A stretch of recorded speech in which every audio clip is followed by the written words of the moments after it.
The Minecraft 1.16 Plus random seed glitchless world record is one of the most sought-after records in speedrunning. Ever since the version's release in June 2020, speedrunners have been beating the game faster than was ever previously thought possible, and these new records were getting far more attention than the older versions had. But as with all world records, over time, the record got pushed further and further towards its limit, and got beaten less and less frequently. The last of these came on February 7th, 2023, when Xylonox beat the game in 7 minutes and 45 seconds. A stunning record at the time, and one that no one thought would be beaten anytime soon. Over these 3 years, thousands of runners had tried their hand at being the next player to secure their place in speedrunning history, and over a dozen of them had succeeded. But for every veteran runner whose efforts finally paid off, for every unknown runner who rolled a crazy seed and got their sudden moment in the spotlight, there were countless others who were never so lucky.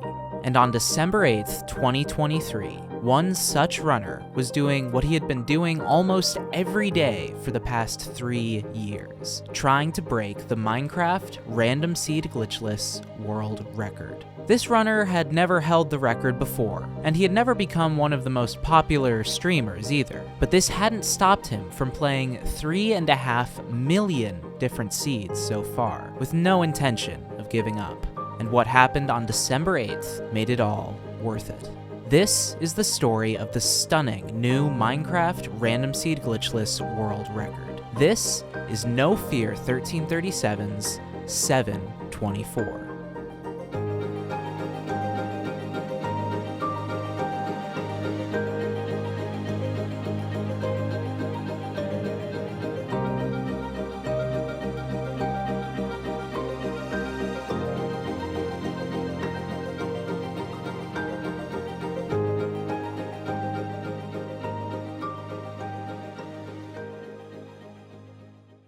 Minecraft random seed speedrunning is special among other speed games, and it's gained a lot of the popularity it has because of one key element: the random seed. When every aspect of the world you're trying to beat the game within has a wide range of characteristics and outcomes, to the extent that there are essentially infinite different worlds you could play through, the meaning of speedrunning changes a lot. It's no longer about optimizing a specific set of actions, perfecting your mechanics, and executing it perfectly down to the millisecond. Instead, it's about optimizing an extremely wide range of actions, developing lightning-fast decision-making and strategic analysis, and executing your gameplay in the moment, no matter what the game throws at you, all the while knowing when to play and when to reset. NoFear 1337, having speedran almost every day for 3 years, has naturally become extremely good at this wide range of actions, with great mechanics and decision-making that can be hard to keep up with as a viewer, let alone as the person actually playing the run. But in this run, that last point might be the most important thing NoFear does, having a constant understanding of what his goal is, what his current pace and situation is, and therefore exactly how risky or safe he wants to play it. Not only is NoFear great at this, he has an extremely aggressive mindset. After literally millions of seeds over the course of years, he hasn't lowered his sights from the world record. He could loosen his parameters, take a little longer before resetting, and maybe squeak out a faster personal best, maybe grab a top 10 spot on the leaderboard, but his gameplay has always been the definition of eyes on the prize. And without that quality, the very record we're about to get into would not have happened. A runner with a uniquely aggressive and determined mindset, NoFear was playing some runs on December 8th when he got a seed that very few people could have taken full advantage of. Let's take a look at how he did it. The basic meta of a modern 1.16 run looks like this. The runner spawns in, acquires wood, tools, and preferably food, and finds a nether entry via an underwater magma ravine, a lava pool, or a ruined portal. In the nether, they'll need a bastion, where they can collect copious amounts of gold and trade it with copious amounts of pigment to acquire copious amounts of ender pearls, obsidian, and materials to make explosives. Then, they'll need a nether fortress, where they'll kill blazes to acquire blaze rods, and craft their ender pearls and blaze rods into Eyes of Ender. They re-enter the overworld and throw an Eye of Ender, which will indicate the location of the stronghold. They then travel back through the nether, where 1 block is equivalent to 8 in the overworld, build a new nether portal, and travel back to the overworld, overworld, where if everything goes right, they'll be right inside the stronghold. They find the end portal room, fill the end portal with their Eyes of Ender, then go to the end and use their explosives to kill the dragon, using either a setup called the 1 cycle or another called the 0 cycle. We'll get into those later. First things first, NoFear has to get those starting materials and find a nether entry. And the modern meta involves just one really superior way to do this: spawning on a beach and finding buried treasure. Buried treasure will give the runner iron for tools, some food, some extra little treats, and there will usually be trees nearby for the runner to get wood. From there, they can hop into the ocean and find an underwater magma ravine to make their nether portal. NoFear is resetting worlds using the wall, which allows him to have 12 instances of Minecraft running and loading up worlds at once, saving tons of time that would be spent on the loading screen. He eventually gets a spawn on a beach adjoining a forest biome, a perfect opportunity for buried treasure. There's only about a 1% chance for a buried treasure to generate in any given beach biome, but thanks to the magic of the F3 screen, NoFear doesn't need a map to find it. Chests are one of several blocks in the game considered block entities, which are essentially any block in the game that has to store additional information besides just, well, existing. Chests have to store information about the contents of the chest, as well as the position of the chest for the opening and closing animations. The reason this matters is that if there's a chest within your field of vision, it'll show up as a block entity on the pie chart on the F3 screen. By turning down his render distance and narrowing his game window, NoFear can quickly narrow down a specific chunk that a buried treasure is in. He does just that and swims over to said chunk. Every buried treasure generates at the 9, coordinates of the 16 by 16 block chunk that it's in, so NoFear immediately knows what block his chest is on. The chest contains 15 iron ingots, which will give him his tools, 9 gold ingots, which he can use to make some more efficient tools to save a few seconds of digging, and some cooked fish, which takes care of food for the time being. The unlucky thing about this chest is the lack of TNT, which runners will use to grab wood much more quickly than they can with just an axe. There are also some prismarine crystals, which NoFear 1337 could have used to craft sea lanterns, one of the most beautiful and versatile lighting blocks in the game that looks good on almost any build, but inexplicably he leaves those behind.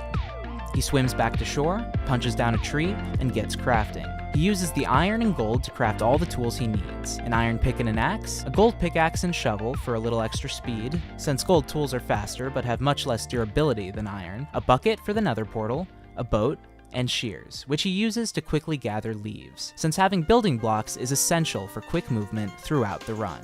Now at this point, it might seem like things are off to a good start, but this actually isn't the best situation to be in. The ocean NoFear is next to is shallow, meaning he's unlikely to find a magma ravine. His best bet at this point for entering the nether might actually be digging down in hopes of finding an underground lava pool. With a stroke of luck though, he spots the best thing that could help him in this situation: a ruined portal. As long as it's a ruined portal that has lava, it's as good as finding a lava pool. And on top of that, ruined portal chests have some pretty good loot. NoFear boats over and checks the chest, getting 6 golden carrots and some other knickknacks. Golden carrots are pretty much the best food speedrunners can get, and these 6 will easily last him the rest of the run. Unfortunately though, he doesn't get a light for his portal, which can be a flint and steel, fire charge, or a piece of flint since he already has iron.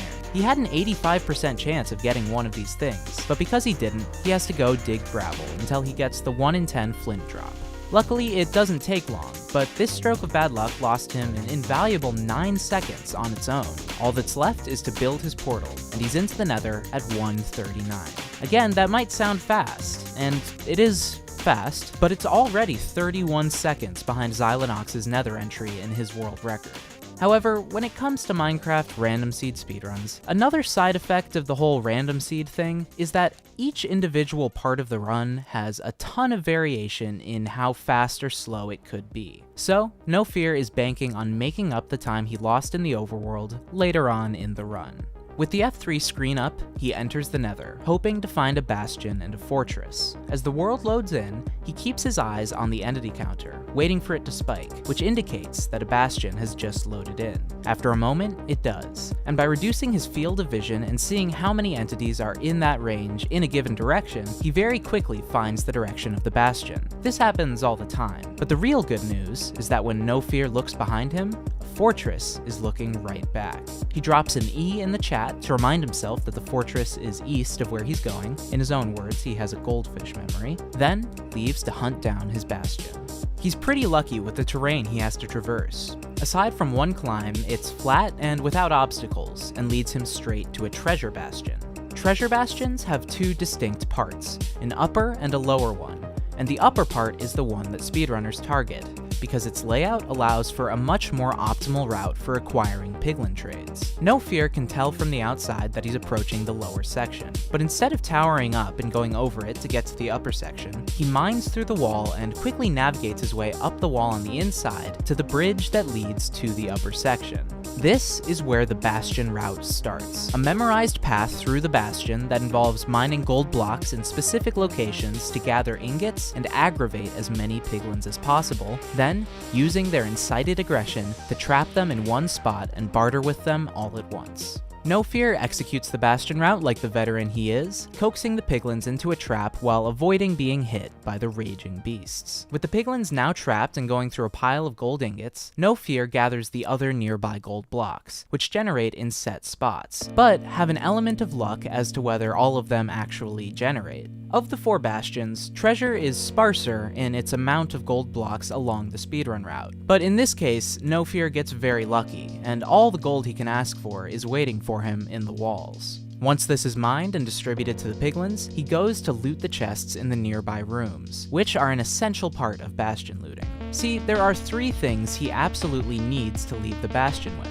First, at least 12-ish ender pearls to get him to the end, which he can only get from piglin trades, but which shouldn't be a problem with the amount of gold he's trading. Second, enough string to craft 5 or 6 beds for the dragon fight, or barring that, crying obsidian and glowstone to make respawn anchors, which also explode in the end. He'll get some of each of these materials from chests, but will rely mainly on piglin trades for his string. Thirdly, he needs obsidian for additional nether portals. The way that speedrunners get to the end so quickly is by building a new nether portal in the nether at coordinates that will put them inside the ring of where strongholds generate in the overworld. They then throw an eye in the overworld to see where the stronghold is, and if necessary, they return to the nether and travel to the nether coordinates that correspond with the overworld coordinates of the stronghold, and build a third nether portal that will hopefully take them straight into the stronghold. Normally, runners will want 20 obsidian from a bastion to make the second and third nether portal, but because NoFear knows the nether fortress is right next to his first portal, he only needs 10 obsidian, since he can return through his original portal to throw the eye vendor which will point him to the stronghold. The problem is, runners rely heavily on chest loot to get their obsidian, as they'll generally get a few from bartering, but not enough. Chest loot can vary pretty heavily though, and NoFear only gets 4 obsidian, in addition to 2 he already had from his chests. Just one of the billion little things that can stop a world record from happening, this obsidian issue is scary. If NoFear doesn't get 4 more obsidian from his piglin trades, which is a big ask, he can't nether travel, and there's no point in continuing the run. He returns to his piglins to find that they've given him more than enough pearls and string, as well as 2 obsidian, but he still needs more. For a few tense seconds, he waits while the piglins trade. In the meantime, he throws an ender pearl in the direction of the fortress, then reduces his render distance so that the pearl isn't loaded in, a strategy called pearl hanging. If he gets his obsidian, he can quickly increase his render distance and teleport as soon as the pearl lands. And on the very last round of gold trades, he gets the last piece of obsidian, getting out of the bastion at just over 4 minutes. For comparison, Xylonox was out of his bastion just about a minute sooner, so NoFear isn't exactly on what we'd call world record pace here. Except the beautiful thing about random seed speedruns is that this obviously still is world record pace, because, you know, it's the world record. He'll just have to make up that missing minute on the way. He makes it to the fortress at 4:22, and immediately turns his render distance down, which increases the likelihood that blazes will spawn near him. With his nether portal right nearby, he does another pearl hang, which will teleport him to his portal the second he gets all his blaze rods. The typical goal for a speedrunner is to get 6 blaze rods, as each rod makes 2 eyes of ender, and an end portal has 12 frames to fill. However, each frame has a 1 in 10 chance of generating with an eye already in it, meaning it's more likely than not that the portal isn't empty when he gets there. This will be relevant in a moment. NoFear runs towards the nearest blaze spawner. It's an exposed spawner, which isn't ideal compared to an enclosed spawner because blazes like this one, or the rods they drop, can fall off the edge and make the fight a lot more difficult or time-consuming than it would otherwise be. It seems like this fate is about to befall NoFear, but somehow, the blaze rod lands right on the ledge instead of dropping into the abyss. 2 blazes down, 1 blaze rod to show for it. The most probable outcome. But if you're gonna get a world record, you've gotta be luckier than that. On the walkway just beyond the spawner, NoFear finds 4 more stray blazes, every single one of which drops a rod. And just like that, he unhangs his pearl, and he's out of there. You might be thinking, 5 rods? That's just 10 Eyes of Ender, isn't that a little risky? Well, yes. But NoFear wants to break the world record, and his internal clock was ticking. It would have taken time for him to find more blazes, whether or not he returned to the spawner, and each 50-50 rod drop risks losing at least a few seconds if he decides to go for 6. Again, he had to make up that minute somewhere, and by getting a lightning-quick fortress and making the bold but smart move to leave on 5, NoFear is lowering his chances of finishing the run in general for the sake of greatly increasing his chances of setting a world record. Just over 5 minutes into the run, he's back in the overworld. He crafts his Eyes of Ender and throws one after the other, using a calculator created by speedrunner Ninja Brain to triangulate the stronghold's location. Just like that, he re-enters the Nether, where he can travel 8 times as quickly and build another portal using the obsidian he got from the Bastion to travel to the stronghold. Because in his world record, Xylinox traveled to the overworld before he finished killing blazes, his splits don't line up exactly with NoFear's. But NoFear is in the Nether on the way to build his last Nether portal at 5:37, while Xylinox was at 5:17. Because of the time saved in the fortress alone, NoFear's 60-second deficit has turned into a 20-second one, and now he's getting undeniably deep into the run. Helping him on the way is Great Terrain, where NoFear only needs 3 easy Ender Pearl throws to get to his coordinates. I mean, seriously, he needed to build a Nether portal here exactly, and this tiny little island in the middle of a huge lava lake completely salvages the run.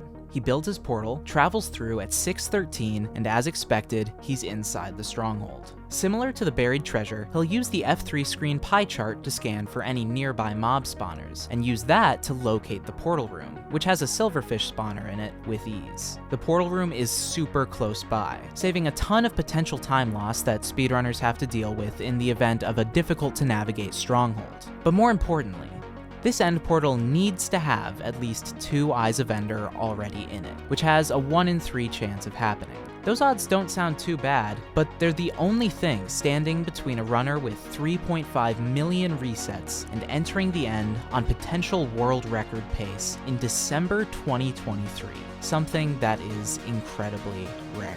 So for NoFear, and even for us watching after the fact, entering the portal room is a very tense moment. But of course, the good timeline comes true, and the portal has 4 eyes in it. For the very first time in the run, NoFear is phased. He's clearly nervous. His movement becomes slightly jerkier and more hesitant. But he's such a pro that nervous for him is smooth as a cucumber for most people. He's been through this kind of thing too many times to let nerves be what stops him now. So, after taking a millisecond to collect himself, he crafts beds and respawn anchors, fills the portal frame, and enters the end at 6:29. In the grand scheme of things, this pace is ludicrously fast, but it's still 15 seconds slower than Xylinox's end entry. Luckily for NoFear though, there's still more time to be saved if he's lucky. See, the 2 methods of killing the dragon that I mentioned earlier, the 1 cycle and 0 cycle, are very similar, but very different. The consistent way that runners killed the dragon in 1.16 speedruns for most of the version's history was with the 1 cycle, which works like this. At a mostly random point, the dragon will stop circling the end aimlessly and will perch at the exit portal. The runner will meet them there, rapidly placing and exploding beds, damaging the dragon faster than the end crystals can heal it, and killing it in just 1 perching cycle. It's a great strategy in a lot of ways. With hypermodern Bastion strats having been the meta for years now, you don't have to go out of your way to get the materials to craft beds. And though it takes practice, once you've learned to do a 1 cycle, it's very easy to pull off consistently. But the 1 cycle has one major flaw. it's heavily dependent on luck, as runners have to simply wait for the dragon to fly down and perch at the exit portal before they can kill it. This can take a few seconds, or it can take a few minutes, and though the player can improve the odds of the dragon perching by standing as far as possible from the node the dragon has to lock onto to enter its perch, in the end, the dragon perch is totally out of the player's control. Countless promising runs, skillfully played and with luck on the runner's side up to this point, have ended in disappointment because the dragon simply didn't perch fast enough. Thankfully though, there's another, newer, more difficult, less consistent, and potentially even faster strategy at play, with a badass name to boot: the Zero Cycle. The Ender Dragon's movement may seem random to the naked eye, but it's not. There are actually invisible nodes that align with the obsidian towers that the dragon circles around. When it's done circling a certain node, it randomly picks a new one to fly to. Normally, it doesn't stay at any of these nodes for long, but the one exception is when the dragon first spawns in. See, the dragon spawns at a very high Y coordinate, and once it does, it circles around its first pillar, gradually lowering itself until it gets to the Y level where it's ready to start moving between different nodes. The way it circles itself, gradually lowering, is almost reminiscent of the way it descends onto its perch in a 1 cycle. The difference is that in a 0 cycle, the runner doesn't wait for the dragon to come to them. Instead, immediately after entering the end, they identify which pillar the dragon is circling around and whether it's the right height for a 0 cycle to be possible. If it is, they ender pearl up onto the pillar, build out to a preset spot, and kill the dragon with explosives just like they would in a 1 cycle. Due to a combination of random end island generation and random dragon movement, a 0 cycle is only possible about 60% of the time. But when it is, top runners always go for it, because unlike the 1 cycle, it puts their fate in their own hands. And upon entering his end, NoFear sees exactly what he's looking for. Now, all he has to do is execute a complex sequence of building and detonating beds with precise timing, and the world record will be his. Years worth of runs, millions of resets. It's all come down to what he can do in the next 30 seconds. As they say, what happens next is one for the history books.